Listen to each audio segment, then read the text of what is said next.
सैनिक टाकळी येथे रामनवमी उत्सवाचा उत्साह. पारायणाची सांगता. सैनिक टाकळी येथील पवित्र कृष्णा नदीच्या निसर्गरम्य तीरावर वसलेल्या ऐतिहासिक श्री रामेश्वर मंदिरामध्ये रामनवमीनिमित्त आयोजित करण्यात आलेल्या 7 दिवसीय पारायण सोहळ्याची आज मोठ्या उत्साहात सांगता झाली. या सोहळ्यानिमित्त आयोजित महाप्रसादाचा लाभ महाराष्ट्र आणि कर्नाटक या दोन्ही राज्यांतील हजारो भाविकांनी घेत रामरायाचे दर्शन घेतले.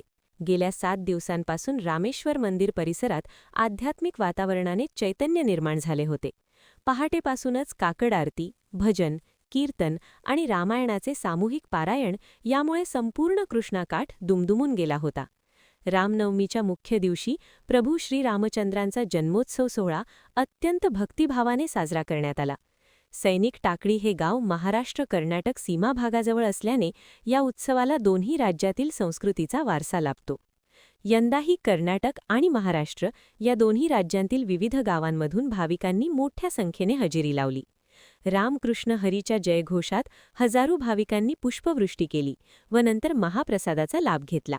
मंदिर समिती आणि ग्रामस्थांच्या वतीने चोख नियोजन करण्यात आले होते, ज्यामुळे मोठ्या गर्दीतही कोणताही अडथळा आला नाही. सैनिक टाकळीच्या या प्राचीन रामेश्वर मंदिरात दरवर्षी रामनवमीचा उत्सव मोठ्या भक्तीने साजरा होतो. महान कार्य न्यूजसाठी कृष्णात हेगाणा, सैनिक टाकळी.